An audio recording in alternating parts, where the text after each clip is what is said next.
Now let's discuss this now with Seyed Mohammad Marandi, a political analyst and professor at the University of Tehran. Professor Marandi, I'm happy to have you join me now. So, Iran's president says that he survived an assassination attempt by Israel. What is your reaction to that statement?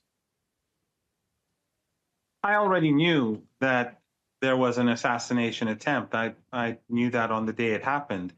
And I think the American government knows quite well that this assassination attempt was carried out.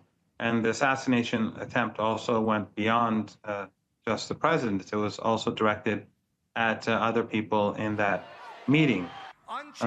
It is disgusting how the United States, the Europeans, the Canadians, the Australians, the British, and New Zealand and this camp will justify any atrocity by the Israeli regime, whether it's a Holocaust in Gaza, whether it's genocidal strikes on civilian targets in Lebanon, whether it's support for ISIS and Al-Qaeda in Syria, or whether it's murdering families and people living in apartment blocks and scientists as well as the president of the country. The West will support it, striking civilian nuclear programs which are monitored by the International Atomic Energy Agency, which could potentially have radiation leaks that could destroy the lives of people across the region. All of those are condoned by the West. And that is why the West is just completely untrustworthy. And the world should work to create a new world order where the West is contained and controlled. All right, Donald Trump has boasted about supposedly saving Ayatollah Khamenei from a, quote, ugly death. He also said that the U.S. knew his exact location but wouldn't kill him yet. What do you think about that kind of stance? Well, I think it just shows how petty and foolish and how destructive a buffoon like Trump is.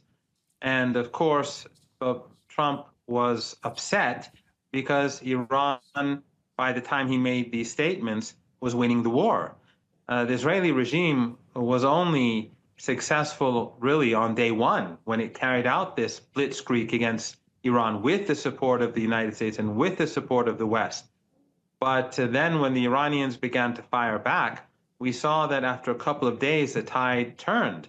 And by the end of the war, by the admission of Trump, where he said the Israelis were being hammered very hard during the last 2-3 days, and Steve Bannon said that Trump basically wanted to save Israel, it was clear that Iran was winning the war.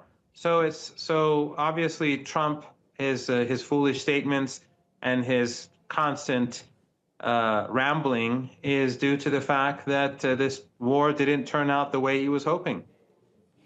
Now, Iran's leadership has insisted that the slogan, "Death to America," refers to the government and not the people, the Americans themselves.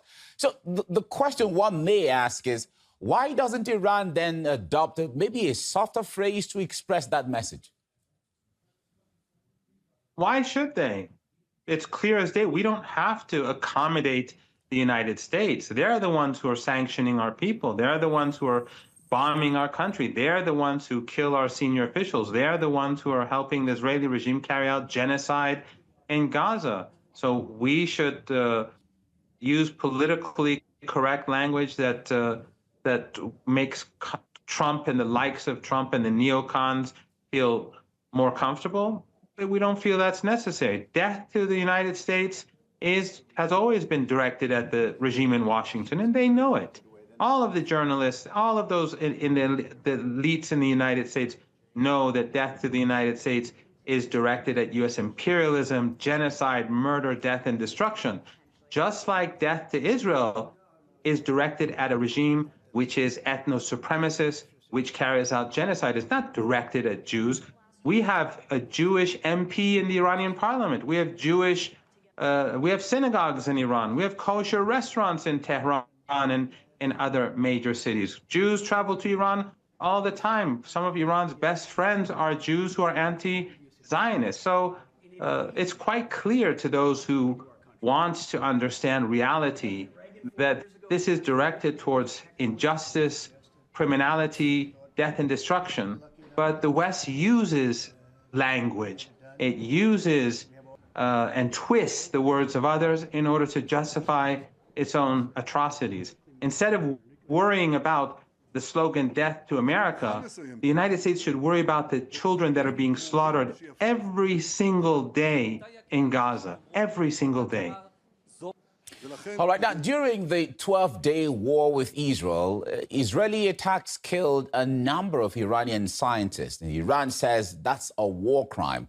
Now, why has there been so little reaction from Western human rights groups? What's your interpretation of that? There are no human rights groups in the West. They were all a facade. Every single one of them. Even those that today are criticizing the Israeli regime, those that had funding from NED or USAID, they were all a part of and continue to be a part of the U.S. political establishment. The United States, the Europeans, were never advocates for human rights. They have always been the greatest opponents of human rights. They've always been the greatest opponents of human dignity. In the 1980s, I survived 2 chemical attacks where those chemicals given to Saddam Hussein by the Europeans, Germany in particular, were used to slaughter people in Iran and Iraq. That is the real West. What we're seeing in Gaza every day is what the West does. It is their political culture. The regimes in the West do not represent the ordinary people. The media in the West, the governments in the West, these so-called human rights organizations that have funding from Western elites, they're all a part of the same political establishment, and they're all a part of the problem. And that is why Iran is insistent that the world order must change and that Western countries must be isolated and marginalized, and they must know their place. They are no more important than anyone else. The British are no more important than Malaysia. The French are no more important than Brazil. And the Germans are no more important than Nigeria or South Africa. All right, we have to leave you here now. Seyed Mohammad Marandi, a political analyst and professor at the University of Tehran. Thank you so much for your insight always. Thank you.